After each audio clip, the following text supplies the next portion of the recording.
back. Let me revise the previous lecture first before moving ahead. Yesterday we discussed about thrombocytes or platelets and we discussed about the procedure of coagulation of blood. Fine. What about platelets and thrombocytes? I told you that the number is 1.5 to 3.5 lakhs per cubic mm. And what is their origin? I told you ये originate होते हैं मेगाकैरियोसाइट्स से. मेगाकैरियोसाइट्स क्या होते हैं? Bone marrow में एक specialised sales होते हैं, एक अलग तरह के सेल्स होते हैं जिनका नाम हमने दिया है मेगाकैरियोसाइट. इसका मतलब है मेगा मतलब बड़ा सारा, कैरियर मतलब न्यूक्लियस, साइट मतलब सेल, यानी कि बड़े सारे न्यूक्लियस वाला सेल. मैंने जस्ट एक असम्पशन के तौर पे इस टाइप का सेल यहाँ पे ड्रॉ कर दिया था कि आप समझ जाए कि इसमें बड़े सारे न्यूक्लियस वाला सेल होता है और इस सेल की फ्रैगमेंट्स हो जाती हैं. फ्रैगमेंट्स यानी कि यू बिट्स निकल जाती हैं इसमें से. तो ये बिट जो होती है, इससे जो टुकड़ा निकलता है, ये फ्रैगमेंट निकलती है, इससे क्या बन जाती है? प्लेटलेट बन जाती है बच्चे. ठीक है, तो ये एक्चुअली में एक कंप्लीट सेल नहीं होता. These are cell fragments of megakaryocytes. Megakaryocytes जो कि सेल्स होते हैं बोन मैरो के अंदर, उनकी ये सेल फ्रैगमेंट होता है बच्चे. Cell fragment. फाइन. और इसमें हेल्प करता है, ये ब्लड क्लॉटिंग में हेल्प करता है. एंड आई टोल्ड यू कि प्लेटलेट्स का नंबर कुछ डिजीजेस में काफी कम हो जाता है. फॉर एग्जांपल डेंगू फीवर में. डेंगू फीवर जिसको आप डेंगू बोलते हो, नॉर्मली आप लोगों ने सुना होगा कि लोग कहते हैं कि इसमें सेल कम हुए हुए हैं. तो सेल कम, कौन से सेल की वो बात कर रहे हैं? आरबीसी, डब्ल्यूबीसी या प्लेटलेट्स? I told you कि they are talking about platelets when they mention that the cells have been decreased in the case of dengue fever. Which cells they are talking about? They are talking about the platelets. Fine. What else did I tell you? I discussed coagulation of blood with you. इसका procedure मैंने आपको क्या बताया था कि जिस tissue के ऊपर चोट लगती है वो टिश्यू और वहां से गुजर रहे प्लेटलेट्स केमिकल रिलीज करते हैं थ्रोम्बोप्लास्टिन. टिश्यू रिलीज करता है टिश्यू थ्रोम्बोप्लास्टिन, प्लेटलेट्स रिलीज करते हैं प्लेटलेट थ्रोम्बोप्लास्टिन. ये जो थ्रोम्बोप्लास्टिन होते हैं they undergo series of chemical reactions involving calcium and many proteins are also involved in these reactions. So इन रिएक्शंस के बाद, इन रिएक्शंस की कोई डिटेल हमारे सिलेबस में बिल्कुल भी नहीं है. इन सभी रिएक्शंस के बाद हमारे पास बनता है थ्रोम्बोकाइनेज या प्रोथ्रोम्बिनेज. ये एक तरह का एंजाइम होता है. एंजाइम यानी कि किसी रिएक्शन को कैटलाइज कर रहा है. कौन से रिएक्शन को कैटलाइज कर रहा है? प्रोथ्रोम्बिन. प्रोथ्रोम्बिन आई होप आपको याद होगा, हमने 6 to 8% प्रोटीन्स जो पढ़े थे प्लाज्मा के अंदर होते हैं, उनमें से एक प्रोटीन होता है प्रोथ्रोम्बिन. तो उस प्रोथ्रोम्बिन को वो एक्टिवेट कर देता है. उस प्रोथ्रोम्बिन को वो थ्रोम्बिन में कन्वर्ट कर देता है. पहले हिपैरिन को इनएक्टिवेट करता है. हिपैरिन जो कि ब्लड को कोएगुलेट नहीं होने देता ब्लड स्ट्रीम के अंदर, उसको पहले इनएक्टिवेट करता है. फिर कैल्शियम की प्रेजेंस के अंदर प्रोथ्रोम्बिन को थ्रोम्बिन में कन्वर्ट कर देता है. फिर ये थ्रोम्बिन एक्टिवेट होने के बाद फिब्रिनोजन, जो कि अलग हमने एक और प्रोटीन पढ़ा था, उस फिब्रिनोजन ये खुला हुआ पड़ा होता है ब्लड के अंदर या प्लाज्मा के अंदर. उस फिब्रिन को ये इनसॉल्युबल, घुला हुआ यानी कि सॉल्युबल फॉर्म में पड़ा होता है, उसको ये इनसॉल्युबल यानी धागेदार फॉर्म में अलग निकाल लेता है. तो ये धागेदार फॉर्म में जो फिब्रिन बन जाता है, इस फिब्रिन के साथ में जो वहां पे बाकी ब्लड सेल्स होते हैं वो इस धागे के अंदर ट्रैप होकर के एक सही ढंग की जैसे नेचुरल पट्टी सी बना देता है, यानी कि क्या बना देता है? क्लॉट बन जाता है बेटा. This was what we discussed yesterday. Now इसके बाद एक्चुअली में क्या होता है? ये थ्रोम्बोप्लास्टिन, थ्रोम्बोकाइनेज, प्रोथ्रोम्बिन, फिब्रिनोजन को कुछ नंबर्स भी दिए गए हैं. वैसे इतना ज्यादा डिटेल अपने सिलेबस में नहीं है कि आप फैक्टर नंबर 1 to 13 तक सबके नाम याद करो, लेकिन मैं फिर भी एक चार्ट यहाँ पे बना देती हूँ फैक्टर 1 to 13 तक, ताकि बाय चांस, वैसे अभी रिसेंट में कोई क्वेश्चन नहीं आ रहे, बट बाय चांस अगर कोई क्वेश्चन आ जाता है लाइक थ्रोम्बोप्लास्टिन की जगह पे अगर इसका नंबर यूज कर लिया उन्होंने, या इसकी जगह इन फैक्टर्स की जगह पे इनके नंबर्स यूज कर लिए, तो आप फिर भी आंसर को अटेम्प्ट कर पाए. तो इसके बाद में जो क्लॉटिंग फैक्टर्स हैं उनकी नंबरिंग के साथ आपको उनकी नेमिंग करा देती हूँ. I will rub this and get. तो अभी हम बेटा क्लॉटिंग फैक्टर्स के जो नाम हैं, क्लॉटिंग फैक्टर्स को आपको कोई टेंशन लेने की ऐसा जरूरत नहीं है। जस्ट क्योंकि अभी आप घर पे हो, मेरे साथ ज्यादा कनेक्शन में नहीं हो, तो क्लॉटिंग फैक्टर्स के कुछ बच्चे कुछ सोर्सेस ले रहे होंगे जहां से वो प्रैक्टिस क्वेश्चन करेंगे। प्रैक्टिस क्वेश्चन में ऐसे क्वेश्चन आ जाते हैं, और सिर्फ जो हमने कोएगुलेशन का चार्ट किया है उसमें थ्रोम्बोप्लास्टिन को एक नंबर दिया गया है, फिब्रिनोजन, प्रोथ्रोम्बिन, इनको कुछ नंबर्स दिए गए हैं, तो वो नंबर्स के बारे में हमें अवेयर होना चाहिए। दैट इज व्हाई मैं ये करवा रही हूँ, ठीक है। देन इनको हम क्लॉटिंग फैक्टर्स को नंबर्स देते हैं, रोमन नंबर्स देते हैं बेटा। Factor 1 Roman numbers, I hope you understand, these are Roman numbers, right. तो फैक्टर 1, फैक्टर 2, मैं पहले नंबर्स लिख देती हूँ क्योंकि नंबर्स में भी एक इंटरेस्टिंग चीज है इसमें।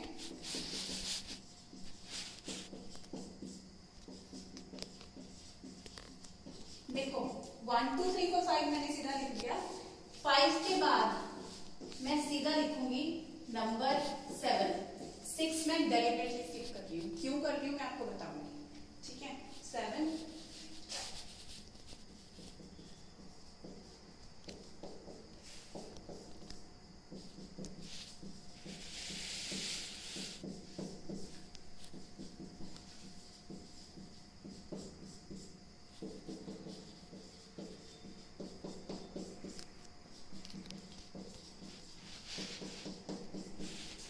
and there are 12 factors,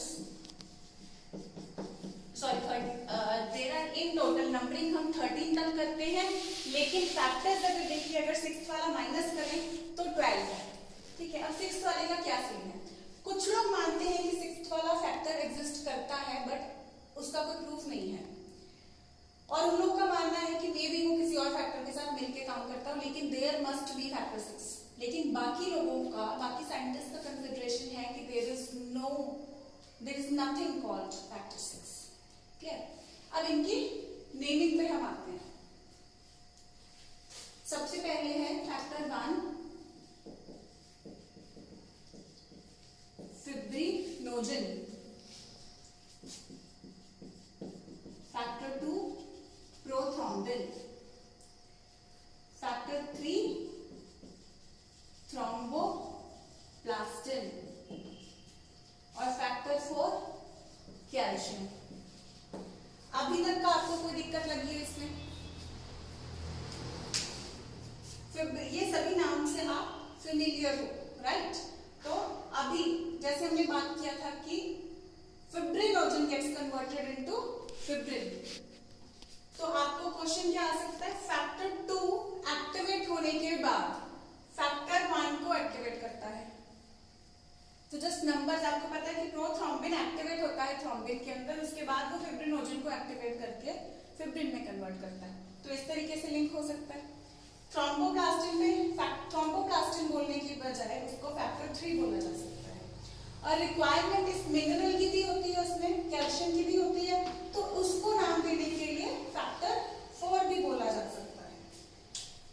factor 5 है बेटा प्रोएक्सेलेरिन। अब इसको याद कैसे कर सकते हो, पहले तो ये साजो सामान जितना हमें याद था भाई उस चीजों में, ये हमने याद कर लिया।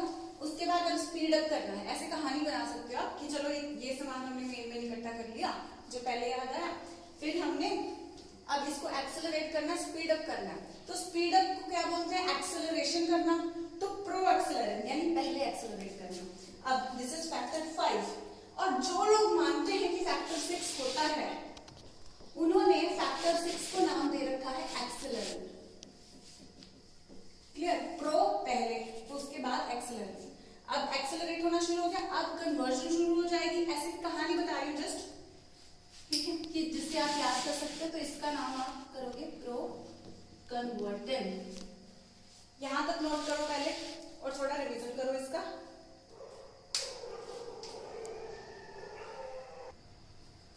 तो ये फैक्टर्स तो भी इजी लग रहे हैं, जस्ट कहानी जो मैंने आपको बताई उससे याद करना है ना। पहले दिन इनके नाम तो याद हो ही जाते हैं। एक्सेलरेट करना शुरू, तो प्रो पहले एक्सेलरेट करना, एक्सेलरेटिंग कन्वर्जन शुरू हो गई, ठीक है। जब एक्सेलरेट किया, इनको धक्का दिया तो कन्वर्जन शुरू होगी, प्रो कन्वर्टन। फाइन, अब इनके नाम कैसे याद करें। हेमोफीलिया, एक डिजीज होता है जिसका नाम है हेमोफीलिया।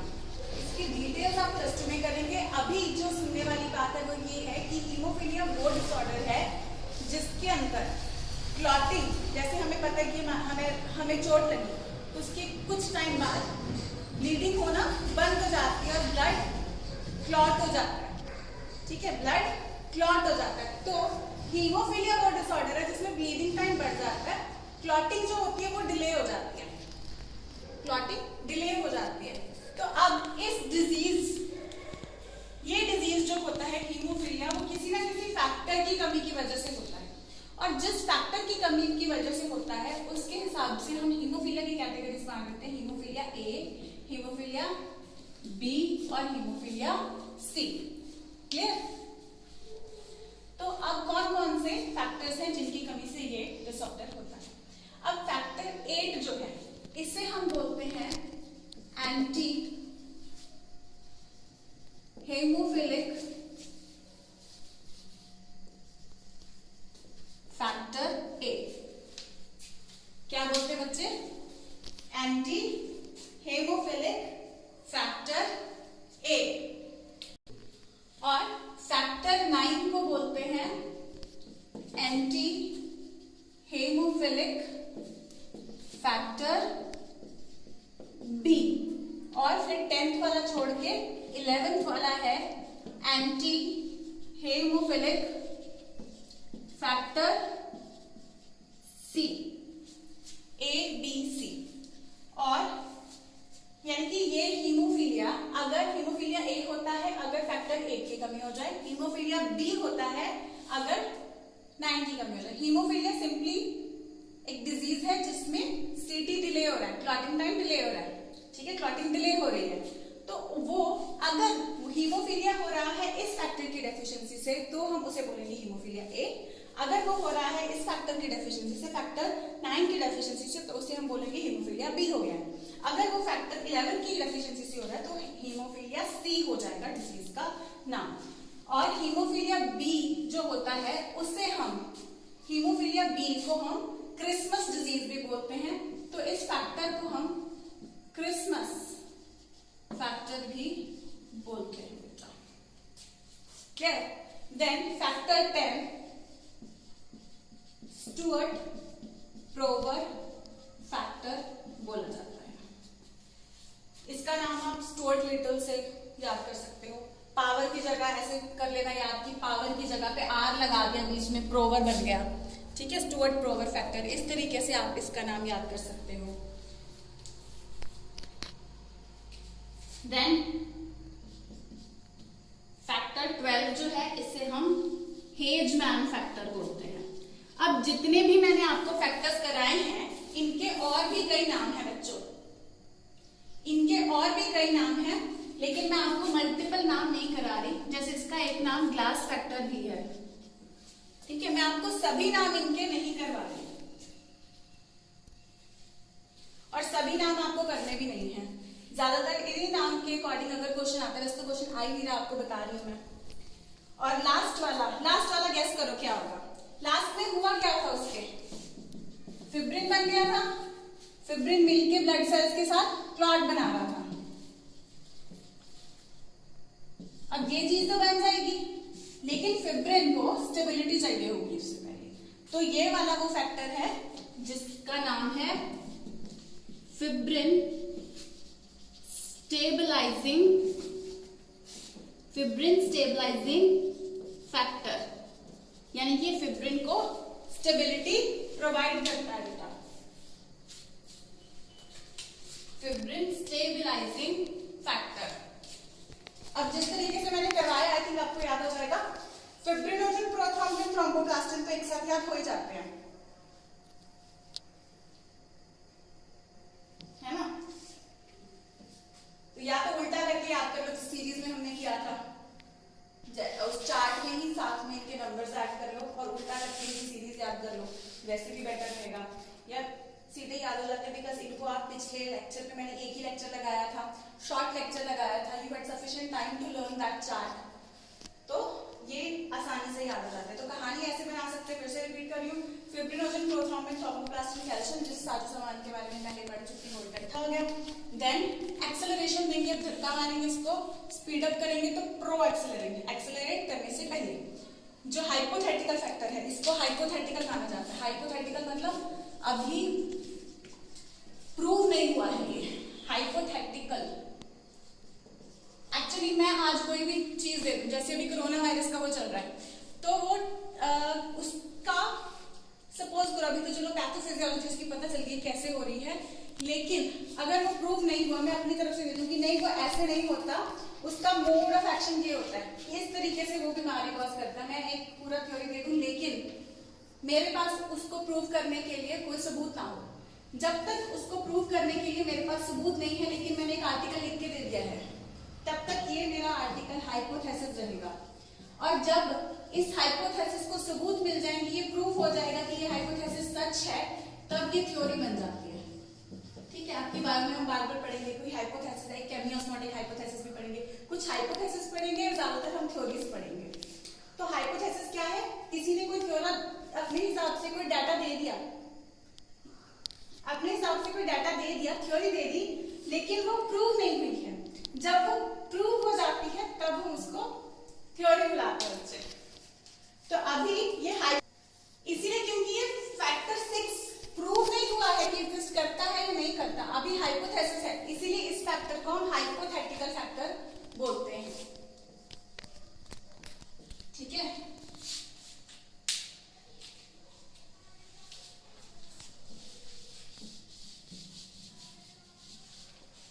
एक बार इसको नोटिस करो। इसके दूसरे नाम भी हैं, लेकिन आपको इतना ही याद करना है क्वेश्चन रिलेटेड, बस जितना क्वेश्चन में जरूरत है। और इसका जरूर है कि दोनों नाम इंपॉर्टेंट हो जाते हैं, तो इसलिए, और इसके इन दोनों के दोनों नाम इंपॉर्टेंट हो जाते हैं, इसलिए मैंने दोनों ऐड कर दिए।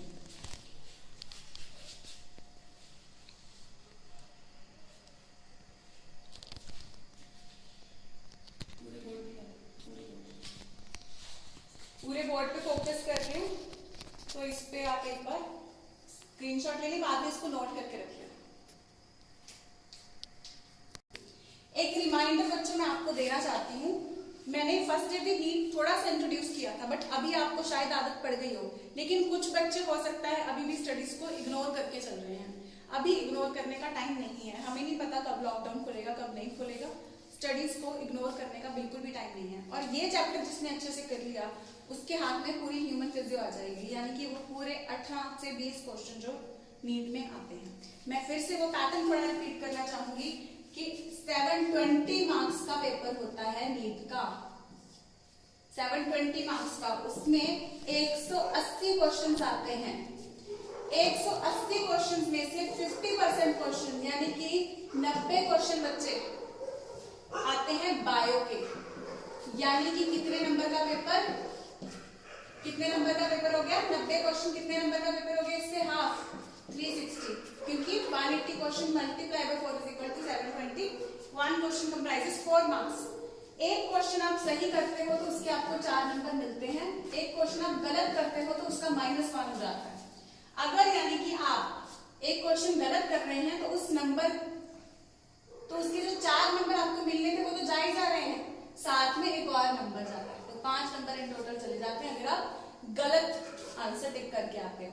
और अगर आप लोग के माइंड में ये है कि एमसीक्यूज है सीधा टिक होते जाएंगे, तो ये गलत फहमी है। एमसीक्यूज, अगर आपके दिमाग में अभी तक ये चल रहा है कि थ्योरी ज्यादा मुश्किल होती है, एमसीक्यू ज्यादा आसान होते हैं, तो ये गलत फहमी है। अगर अच्छे से नहीं पढ़ोगे तो they are going to be very difficult. लेकिन अगर आप डेली बेसिस पे, जैसे मैं अपने लेक्चर्स का साइज उस हिसाब से रखती हूँ, टॉपिक उस हिसाब से चूज करती हूँ कि आपको एक दिन में ग्रिप में आ जाए टॉपिक, लेकिन फिर भी अगर आप साथ साथ नहीं पढ़ पाओगे तो फिर आगे दिक्कत आएगी। अभी आप घर पे हो, एक्स्ट्रा टाइम है आपके पास, अच्छे से तैयारी करो, अच्छे से प्रैक्टिस करो और रीडिंग बार बार करते जाओ, जितनी बार हो सके। बायो को आपको रीड करना पड़ेगा, बायो सबसे ज्यादा वॉलेटाइल सब्जेक्ट है। फिजिक्स केमिस्ट्री में आपको हो सकता है एक बार टॉपिक समझ आ जाता है, आप मल्टीपल टाइम्स क्वेश्चन अटेम्प्ट कर पाते हो उसके, लेकिन बायो की हर लाइन से क्वेश्चन बनता है, हर लाइन से क्वेश्चन बनता है, तो इसको जितनी बार रिपीट करोगे उतनी बार ही उतना ही ज्यादा अच्छे से वो टॉपिक आपके दिमाग में बैठ जाएगा। जैसे पूजा पाठ करते हो ना, आपको सारा पाठ याद हो जाता है, खुद नहीं करते तो पेरेंट्स या घर में ग्रैंड पेरेंट्स कोई करता होगा, आप देखोगे कि वो अपनी बुक लेके बैठते तो है लेकिन उसमें से रीड नहीं कर रहे होते, बिल्कुल ही अपने मन में से कुछ बोले जा रहे होते हैं, क्योंकि उनको सारा याद हो गया बार बार रीड करके। बायो ठीक वैसे ही आपको याद हो जाना चाहिए, इतनी बार आप हर टॉपिक रिपीट करेंगे। 90 क्वेश्चंस, 180 में से 50% 90 क्वेश्चंस बायो के हैं। 360 मार्क्स अगर फैच हो गए तो मैक्सिमम रैंक हमारे हाथ में आ जाता है, क्योंकि फिजिक्स केमिस्ट्री 45 क्वेश्चंस ही होते हैं दोनों में, और वो तो मेडिकल वालों के लिए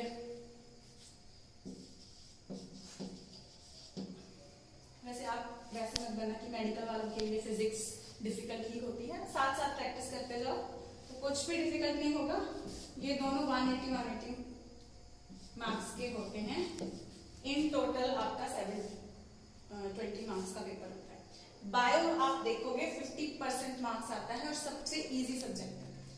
+1 में बायो की आपको एक ही बुक है, +2 में भी सिर्फ एक ही बुक है, सिर्फ 2 बुक्स होंगी। फिजिक्स की आपकी पार्ट 1 पार्ट 2 2 बुक्स +1 में, पार्ट 1 पार्ट 2 2 बुक्स +2 में है। सिमिलरली केमिस्ट्री की भी टोटल 4 एनसीईआरटी की अगर हम बात करें, नेशनल बुक्स की अगर हम बात करें तो 4 फिजिक्स की 4 केमिस्ट्री की आपके पास हो जाएंगे, लेकिन बायो की सिर्फ 2 होंगी, और बुक्स का नंबर आधा है और मार्क्स का नंबर डबल है।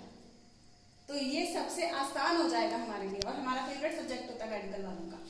तो इसको बार बार पढ़ोगे तो अपने हाथ में अच्छे से आ जाएगी बायो। और अगर किसी बच्चे की मार्क्स क्लैश कर रहे होते हैं, आपको पता है इन पंजाब सिर्फ एक स्टेट में 200 बच्चों के कई बार मार्क्स, एक ही मार्क्स पे 200 बच्चा बैठा होता है, ऑल इंडिया तो कितने ज्यादा होंगे। और 2 बच्चों के अगर सिमिलर मार्क्स हैं, सपोज करो 2 बच्चों के सिर्फ 30 मार्क्स हैं, तो उनमें से रैंक ऊपर किसका डालेंगे, वो जिसके बायो में मार्क्स ज्यादा होंगे। तो इतना इंपॉर्टेंट है ये सब्जेक्ट, इस पे आपको अच्छे से फोकस करना ही पड़ेगा बच्चों, ठीक है। और ये जो मैं टिप्स देती रहती हूँ उनको भी ध्यान से सुना करो। अगर अभी तक आप नहीं पढ़े हो तो भी टेंशन मत लो, फर्स्ट लेक्चर से अभी स्टडी टाइम इंक्रीज कर दो, फर्स्ट लेक्चर से लेक्चर रिपीट करना शुरू कर दो। This chapter is ultra important for you and this unit is also ultra important for you. इस यूनिट से फिर से बता रही हूँ, 90 क्वेश्चन में से 18 से 20 क्वेश्चन तक इस यूनिट से, ह्यूमन फिजियोलॉजी यूनिट से आ जाते हैं। और मैंने जो चैप्टर चूज किया बॉडी फ्लूइड्स एंड सर्कुलेशन, ये काफी चैप्टर्स को आपस में लिंक कर रहा है, तो इसको तो अच्छे से करना ही करना। आपके काफी सब्जेक्ट्स आगे भी जो चैप्टर्स हम पढ़ेंगे उनके भी कंसेप्ट क्लैरिफिकेशन, ये चैप्टर की क्लैरिफिकेशन उन चैप्टर्स का बेस बना के चलेंगे, ठीक है।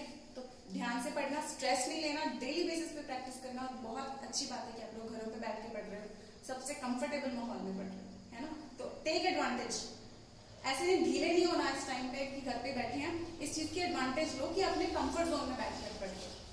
क्लियर? तो दीज वर द फैक्टर्स। इसके आगे फिर से मैं आपको आगे बढ़ाऊं।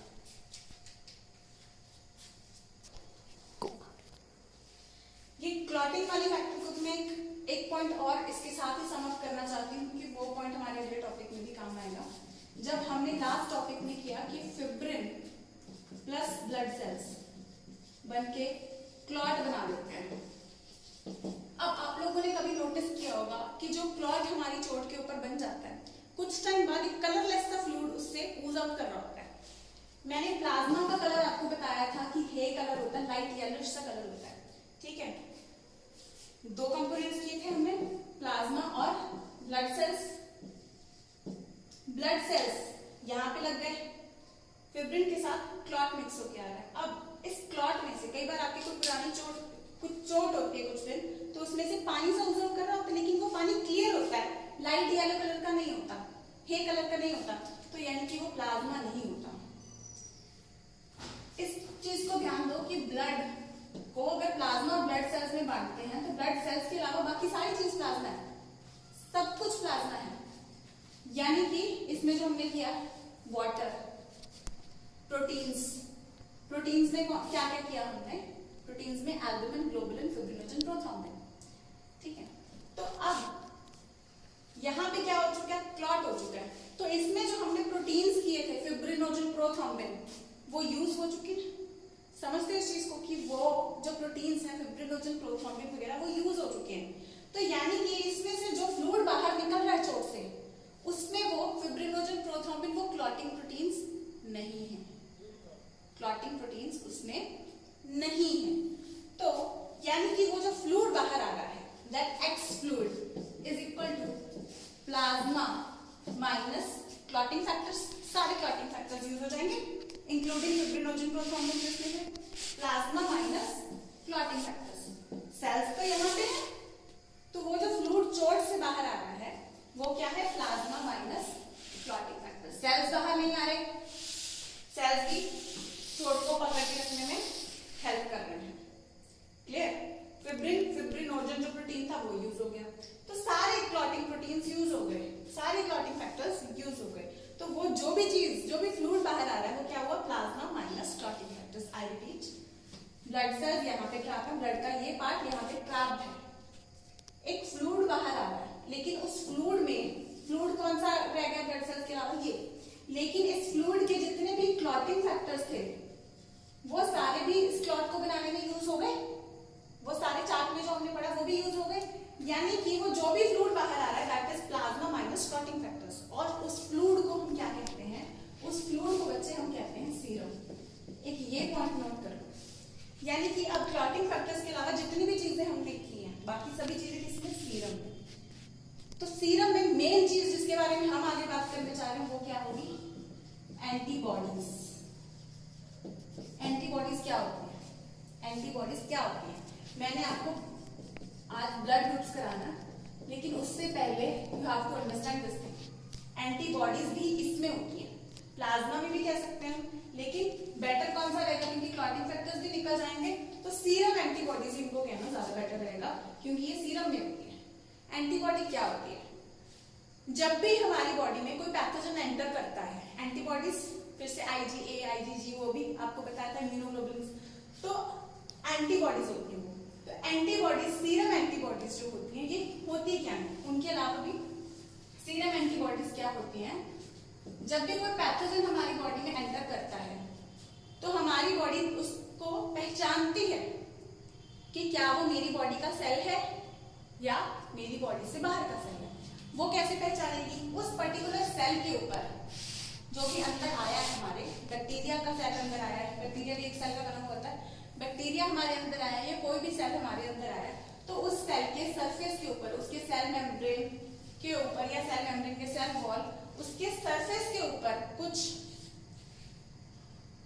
प्रोटीनेशियस पार्टिकल्स होंगे। ये प्रोटीन के भी बने हो सकते हैं, शुगर के भी बने हो सकते हैं, ज्यादातर ये प्रोटीन होते हैं। तो ये प्रोटीनेशियस पार्टिकल्स जो भी उसके ऊपर होते हैं, इनको बॉडी चेक करती है कि क्या ये प्रोटीन सेम है जो मेरे सेल्स के ऊपर भी प्रेजेंट है। अगर बॉडी चेक करेगी इन प्रोटीन्स को हम बोलते हैं एंटीजेंस। अगर बॉडी को लगा कि ये फॉरेन एंटीजन है, फॉरेन मतलब बाहर से आया हुआ एंटीजन है, मेरा एंटीजन नहीं है, मेरी बॉडी के सेल्स में ऐसा कोई प्रोटीन पाया नहीं जाता है, तो फिर बॉडी एंटीबॉडीज तैयार करेगी। वो एंटीबॉडीज फिर कहाँ पे आई, ऑब्वियसली सीरम में, तो उनको हम सीरम एंटीबॉडीज भी बोल सकते हैं। तो वो एंटीबॉडीज प्रोड्यूस कर देता है, और जब वो एंटीबॉडीज फिर इस पे आके, इस पैथोजन पे आके अटैक कर देती है, तो इस सेल को वो अटैक करके खत्म करने की कोशिश करती है। ज्यादातर केसेस में कामयाब भी रहती है, लेकिन कुछ केसेस में पैथोजेनिक अटैक ज्यादा हाई होता है, बॉडी डिफेंस नहीं कर पाती है, तो क्या हो जाता है, डिजीज हो जाता है। ठीक है, अब ये सारी चीजें एंटीजन और एंटीबॉडी समझने के लिए ये सारा प्रोसीजर मैंने आपको बताया है। डिटेल में ह्यूमन हेल्थ एंड डिजीज आगे है, अभी समझने वाली क्या बात है, एंटीबॉडीज है। एंटीबॉडीज क्या है, जो एंटीजन के अगेंस्ट प्रोड्यूस होती है। एंटीजन क्या है, वो पार्टिकल मेनली प्रोटीन होता है, शुगर भी हो सकता है, ज्यादातर प्रोटीन होता है, जो किसी भी सेल के सरफेस के ऊपर प्रेजेंट होता है और वो उस सेल की पहचान होता है। जब भी ये सेल हमारी बॉडी में आ रहा है, इन्हीं प्रोटीन्स को, इन्हीं पार्टिकल्स को बॉडी हमारी चेक करेगी कि ये मेरे अपने पार्टिकल्स हैं या बाहर के हैं। अगर उसे बाहर के लगेंगे तो उसके खिलाफ वो एंटीबॉडीज प्रोड्यूस कर देगी बॉडी, और इसको क्लम्प कर देगी, इसको खत्म कर देगी इस सेल को। क्लियर? आई होप एंटीजन और एंटीबॉडी आपको समझ आ गया। इसी के बेस पे मैं आपको करवाऊंगी टॉपिक ब्लड ग्रुप्स।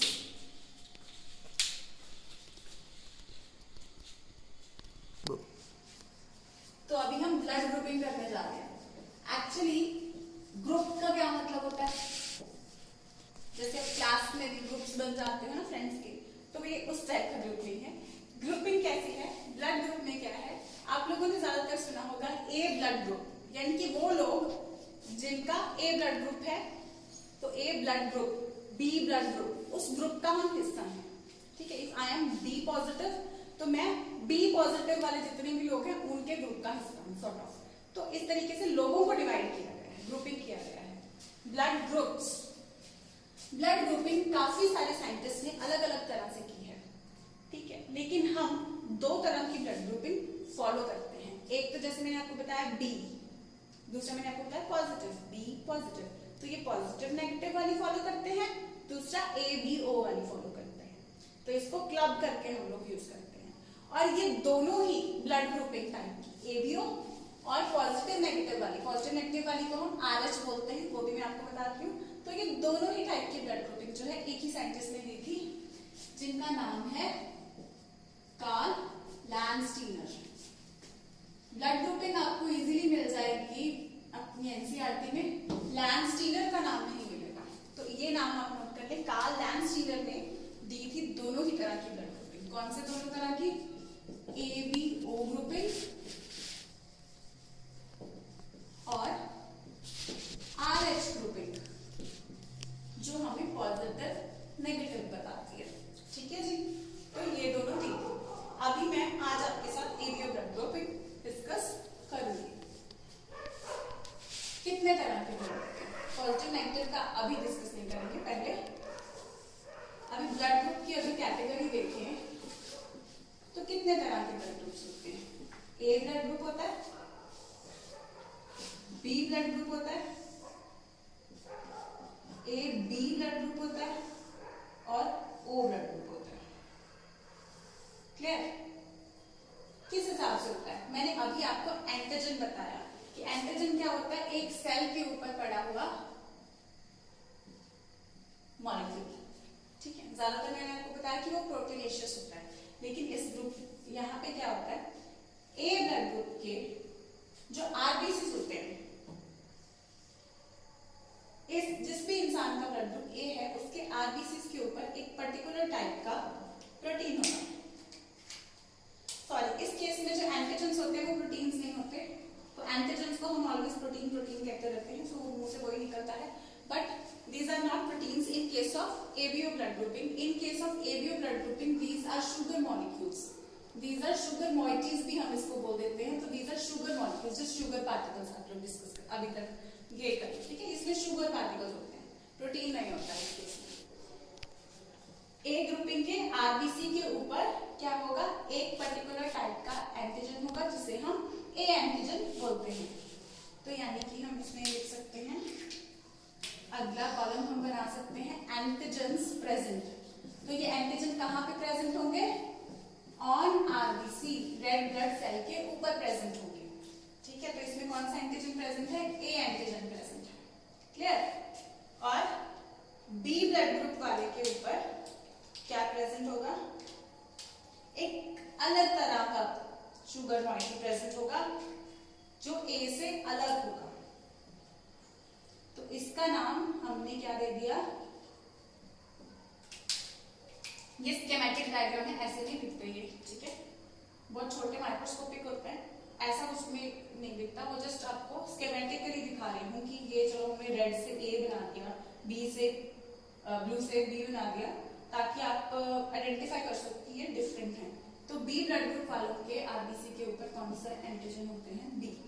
और अबाउट एबी वालों के आरबीसी के ऊपर बच्चे दोनों तरह के एंटीजन्स होते हैं, यानी कि कौन कौन से एंटीजन्स हुए, ए और बी टाइप के एंटीजन। और ओ के ऊपर क्या कोई बिल्कुल ही अलग तरह का ओ टाइप का एंटीजन है, नो, इसके ऊपर कोई भी तरह का एंटीजन नहीं होता। एंटीजन इस केस में सिर्फ दो तरह के हैं, ए और बी। ए और बी जिसमें दोनों पाए जाते हैं वो ए बी ब्लड ग्रुप हो गया, लेकिन ए और बी जिसमें दोनों ही नहीं पाए जाते, इसमें कोई भी एंटीजन नहीं पाया जाता, तो इसे हम ओ ब्लड ग्रुप कहते हैं, क्लियर।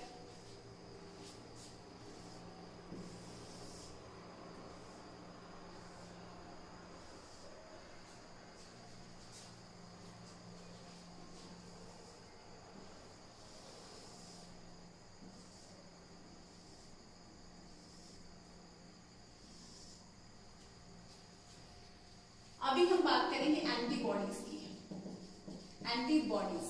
अब इनके खिलाफ एंटीबॉडीज क्यों बनेगी भाई? आपकी जो बुक्स कहती हैं वो कहती हैं कि ऑलरेडी एंटीबॉडीज प्रेजेंट हैं। कहाँ प्रेजेंट हैं? या तो सीरम के अंदर हम कह सकते हैं, इनको सीरम एंटीबॉडीज बोल सकते हैं, या ग्रॉसली अगर बात करें तो प्लाज्मा के अंदर भी कह सकते हैं ना, क्योंकि सीरम प्लाज्मा का ही हिस्सा है।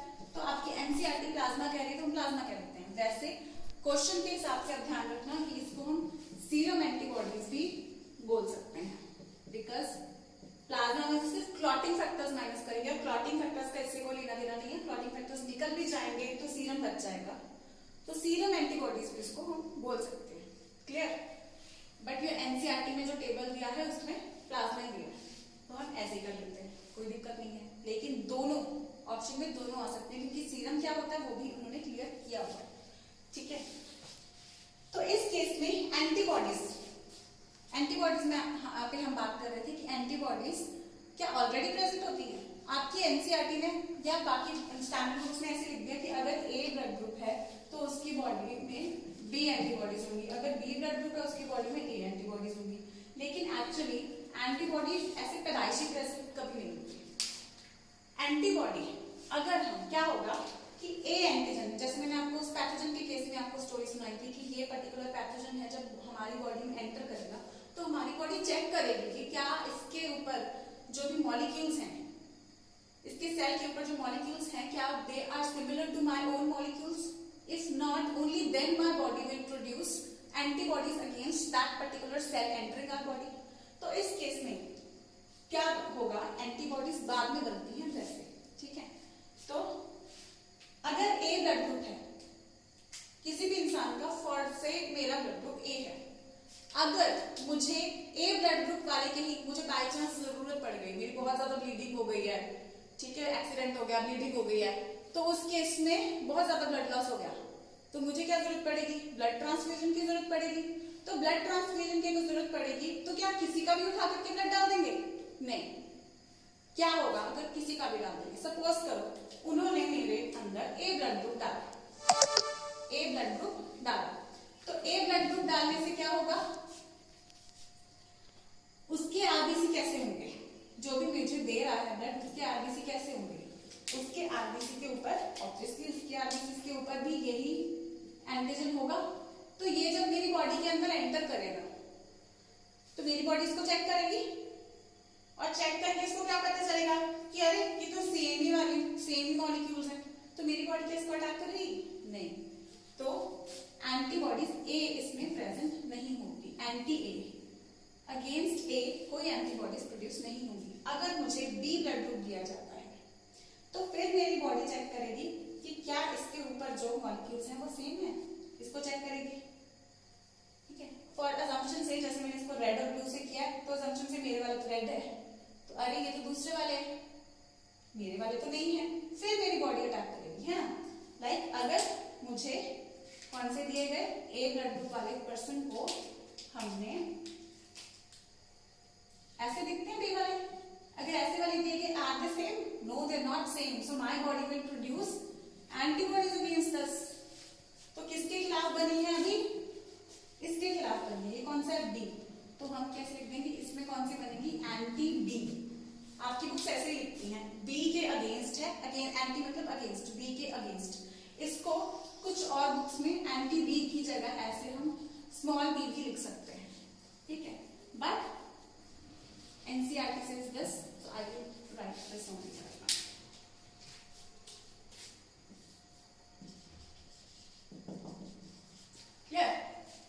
तो अब अगर ए बी दिया गया मुझे, तो फिर से इसके आरबीसी को भी पहचाना जाएगा। तो इसमें साथ साथ ही हम एक और कॉलम भर लेते हैं, डोनर्स ब्लड ग्रुप, यानी कि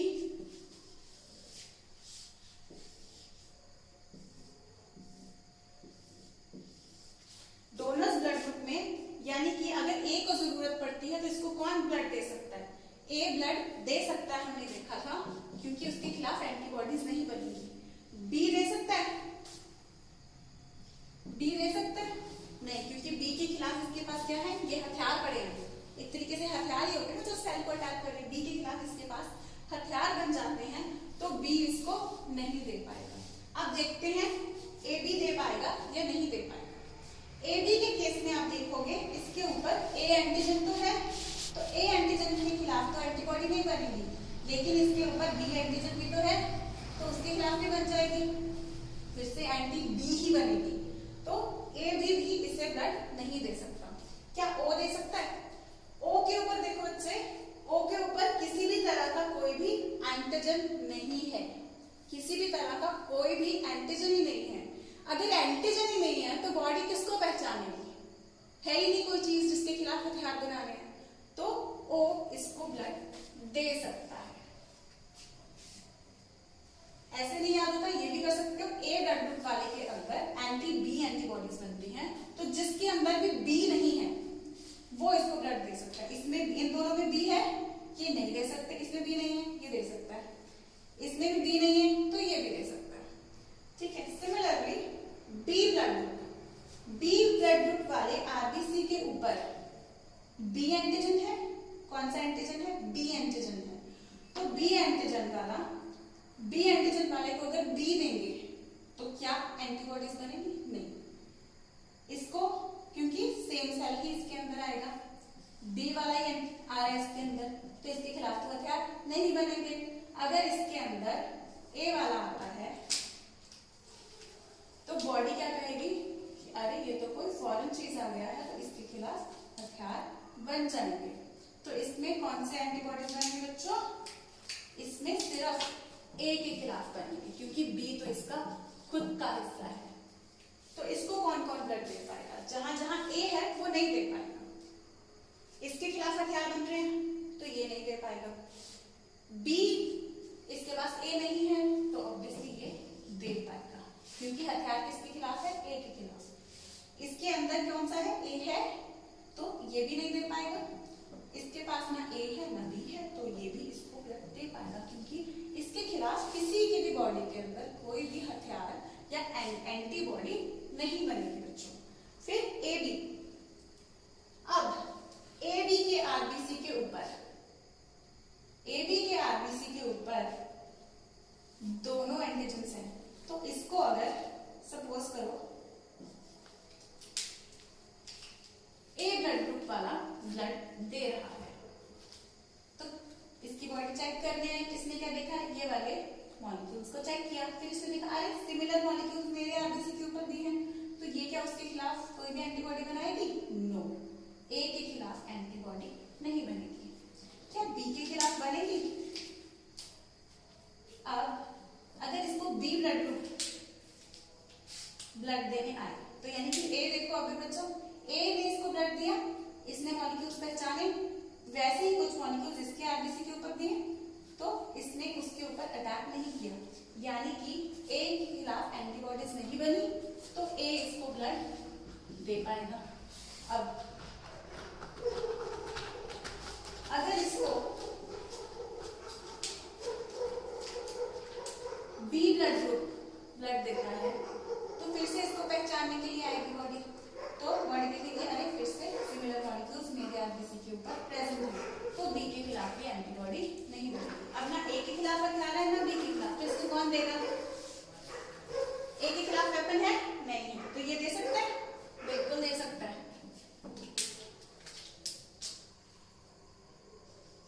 दे सकता है। बी के खिलाफ वेपन बने? नहीं बने, तो बी दे सकता है? बिल्कुल दे सकता है। इसके पास ए और बी दोनों एंटीजन्स हैं, दोनों के खिलाफ कोई हथियार बने? नहीं, तो ए भी खुद भी दे सकता है। और ओ के पास तो बेचारे के पास एंटीजन ही नहीं है, सपोज करो ओ आ गया इधर ब्लड देने, तो किसको पहचानेगा? मॉलिक्यूल ही नहीं है, मोर ओवर इसके पास भी कोई एंटीबॉडीज ही नहीं है, तो ओ भी इसको ब्लड दे सकता है। अब बात आती है ओ ब्लड ग्रुप की। ओ ब्लड ग्रुप के आरबीसी के ऊपर ना ए है ना बी है, और एंटीजन दोनों ही नहीं है। सपोज करो इसे ए ने ब्लड दिया,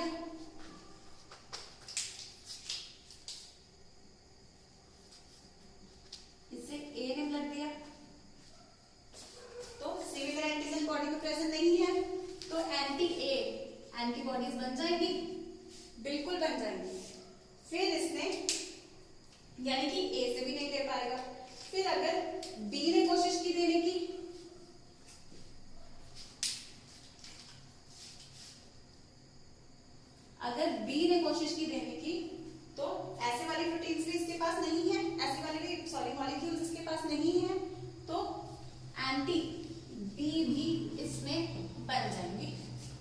क्लियर? तो ए और बी दोनों के खिलाफ इसमें है। अगर ए बी देगा तो, अगर ए बी ने ब्लड दिया जिसके ऊपर ए और बी दोनों एंटीजन है, तो दोनों एंटीबॉडीज एक साथ बन जाएंगे। क्लियर? तो अब इसके अंदर कौन सी, अगर ओ नहीं दिया, ओ नहीं दिया तो क्या होगा? ओ के ऊपर तो कोई एंटीजन ही नहीं है, इसके ऊपर कोई एंटीजन नहीं है, इसके ऊपर कोई भी एंटीजन ही नहीं है, तो उसके खिलाफ हथियार भी नहीं बनेंगे। क्लियर? तो अब कौन कौन सी एंटीबॉडीज बन गई इसके अंदर? एंटी ए और एंटी बी दोनों ही बन गई। तो अब देखते हैं, ए के खिलाफ हथियार है, तो क्या ये दे सकता है? ये इसको ब्लड दे सकता है? नहीं। इसमें कौन सा एंटीजन है? ए। ए के खिलाफ हथियार बना रहा है, नहीं दे सकता। बी, इसके पास कौन सा एंटीजन है? बी। इसके खिलाफ हथियार बन रहा है? बिल्कुल बन रहा है। तो ये ब्लड दे सकता है इसको? नहीं, ये भी नहीं दे सकता। तो इसके पास ए और बी दोनों हैं और दोनों के खिलाफ इसके पास हथियार बन जाते हैं, तो क्या ये दे सकता है? ये भी नहीं दे सकता। ओ के पास कोई एंटीजन है ही नहीं, एंटीजन है ही नहीं, तो ये ब्लड दे सकता है? बिल्कुल दे सकता है। अगर एंटीजन होगा उसके खिलाफ एंटीबॉडीज बनेंगी, राइट? तो अब ये सारा देख के हमें क्या समझ आता है कि एक ब्लड ग्रुप ऐसा है जो सबसे ब्लड ले रहा है, ए बी और ओ सबसे ब्लड ले रहा है, डोनर्स ब्लड ग्रुप, यानी कि डोनर मतलब दानी, जो इसको दान दे सकता है ब्लड, ठीक है? तो ए बी और ओ ये सबसे ब्लड ले रहा है, तो हम ए बी को क्या बोल देते हैं?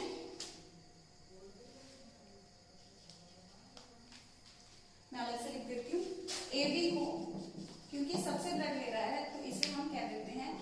यूनिवर्सल रिसिपिएंट, यानी कि ये सबसे ब्लड ले सकता है, रिसीव कर सकता है, ठीक है? यूनिवर्सल रिसिपिएंट या एक्सेप्टर, ये सबसे ब्लड ले सकता है। दूसरे केस में आप देखोगे एक ब्लड ग्रुप ऐसा है जो सबको ब्लड दे रहा है, ओ ब्लड, ये सबको ब्लड दे रहा है, तो ये क्या है? यूनिवर्सल दानी है, यानी कि ओ ब्लड ग्रुप जो है बच्चों वो क्या है? Universal donor. आई रिपीट, 4 तरह के ब्लड ग्रुप एबीओ ग्रुपिंग के अंदर हमने पहले डिस्कस किए, आज हम नेक्स्ट लेक्चर में करेंगे। हमने डिस्कस की है एबीओ ग्रुपिंग। एबीओ ग्रुपिंग जिसमें हमने देखा कि आरबीसीज के ऊपर पर्टिकुलर शुगर मॉलिक्यूल्स होती हैं 2 तरह की, ठीक है? ए और बी टाइप इनको हमने, क्योंकि वो अलग अलग तरह की थी, एक को ए नाम दे दिया गया, दूसरी को बी दे दिया गया। तो हमने देखा कि ए ब्लड ग्रुप वालों के अंदर एक पर्टिकुलर टाइप का एंटीजन होता है, ए एंटीजन, तो उनकी बॉडी दूसरे एंटीजन के खिलाफ जो उनकी बॉडी में नहीं है, यानी कि बी नहीं है, तो एंटी बी एंटीबॉडीज उनकी बॉडी बनाती है। देन इसको दान कौन दे सकता है ब्लड? कौन इसको ब्लड डोनेट कर सकता है? खुद सेम ब्लड वाले ए और उसके अलावा ओ जिसके ऊपर कोई भी एंटीजन नहीं है। देन बी ब्लड ग्रुप वाले के अंदर बी एंटीजन है, तो ये एंटी ए एंटीबॉडीज बनाता है, बी के खिलाफ नहीं बनाता है, तो ये बी से ब्लड ले सकता है और ओ से ले सकता है। देन ए बी के ऊपर एंटीजन कौन से हैं? ए और बी दोनों ही एंटीजन है, क्योंकि दोनों एंटीजन खुद के पास ही प्रेजेंट है, तो किसी के खिलाफ भी ये हथियार यानी कि एंटीबॉडीज नहीं बनाता है, तो कोई हथियार ही नहीं बन रहे, तो ऑब्वियसली सबसे ले सकता है, ठीक है? देन ओ ब्लड ग्रुप वाला जो है इसके ऊपर ना ए एंटीजन है ना बी एंटीजन है, दोनों ही इसकी बॉडी का हिस्सा नहीं है, यानी कि अगर ए एंटर करेगा तो उसके खिलाफ भी एंटीबॉडीज बनेंगी, उसके खिलाफ भी हथियार बनेंगे, अगर बी एंटर करेगा तो उसके खिलाफ भी इसके अंदर हथियार बनेंगे। अगर ए बी एंटर कर गया उसके पास तो दोनों ही है बच्चे, ए और बी दोनों हैं, तो एंटी ए एंटी बी दोनों ही बन जाएंगे। लेकिन बी ये जो ओ है, सॉरी ये ओ सिर्फ ओ से ही ब्लड ले सकता है, क्योंकि इसके ऊपर भी कोई एंटीजन नहीं है, ऑब्वियसली ओ के ऊपर कोई एंटीजन नहीं है, तो ओ ब्लड ग्रुप वाला सिर्फ ओ से ही ब्लड ले सकता है, क्योंकि कोई भी और देगा सबके ऊपर एंटीजन है और इसकी बॉडी ए और बी दोनों के खिलाफ भी एंटीबॉडीज बना लेती है। ओ क्योंकि सबको दे सकता है क्योंकि इसके ऊपर कोई भी एंटीजन ही नहीं है, एंटीजन जिसके खिलाफ हथियार बनने तो इसके खिलाफ कोई हथियार नहीं बन सकता, तो ओ ब्लड सबको दे सकता है। और ए बी क्योंकि इसके पास कोई एंटीबॉडीज नहीं है, इसके पास कोई एंटीबॉडीज नहीं है, तो ये सब ए और बी दोनों के खिलाफ एंटीबॉडीज नहीं है तो ये सबसे ब्लड ले सकता है। यहाँ पे हम एंटीबॉडीज नहीं है, किसके खिलाफ एंटीबॉडीज नहीं है, ए और बी के खिलाफ की बात कर रहे हैं, ठीक है। तो क्योंकि इसके पास ए और बी दोनों के खिलाफ एंटीबॉडीज नहीं है तो ये सबसे ले रहा है। इसके पास दोनों के खिलाफ एंटीबॉडीज है, यानी कि ए और बी एंटीजन तीनों में से हर किसी के पास, इसके पास ए प्रेजेंट है, इसके पास बी, इसके पास दोनों, तो ये सिर्फ और सिर्फ ओ ब्लड ग्रुप वाला सिर्फ ओ से ही ले सकता है। अब अगर ऐसा कोई केस हमारे पास आ जाए जिसका हमारे पास इमरजेंसी केस है, यानी कि ब्लड टेस्ट करने का हमारे पास टाइम नहीं है, इमरजेंसी में ब्लड देना पड़ गया, तो हम कौन सा देंगे, ओ। क्लियर, हम कौन सा देंगे, ओ देंगे। और अगर इमरजेंसी केस में ए बी को हमें ब्लड देना पड़ जाए तो हमें ज्यादा स्ट्रेस नहीं लेना पड़ेगा, लेकिन फिर भी हम ब्लड मैचिंग, टिश्यू मैचिंग करके प्रिकॉशंस करने की कोशिश करते हैं। इन इमरजेंसी केसेस हम इनकी ये प्रॉपर्टीज, यूनिवर्सल डोनर और यूनिवर्सल रिसिपिएंट वाली प्रॉपर्टीज को हम अच्छे से एक्सप्लॉइट करते हैं। The method was given by Carl Landsteiner. One more method he gave, RH blood grouping. We will discuss this once again in next lecture. फिर भी आप अच्छे से करके, जैसे क्विक रिवीजन दूंगी मैं इस लेक्चर की, ये अच्छे से करके आना, प्लस एक क्विक रिवीजन इसकी देने के बाद मैं आपको RH ब्लड ग्रुपिंग और उसका एक क्लिनिकल, उसका एक केस आपके साथ डिस्कस करूंगी। ब्लड ग्रुपिंग में स्लो इसलिए करवा रही हूँ, इसको अच्छे से कर लेना, RH बहुत ही ज्यादा आसानी से समझ आ जाएगी। और this topic is very very important. Actually मैं हर टॉपिक में ज्यादातर बोल रही हूँ वेरी वेरी इंपॉर्टेंट, बिकॉज ये पूरा ही चैप्टर बहुत ज्यादा इंपॉर्टेंट है, इसलिए मैंने सबसे पहले इसको पिक किया है। Clear, I hope everything is clear to you. All the best students, study hard, work hard और स्ट्रेस फ्री रह के just keep on working hard. All the best.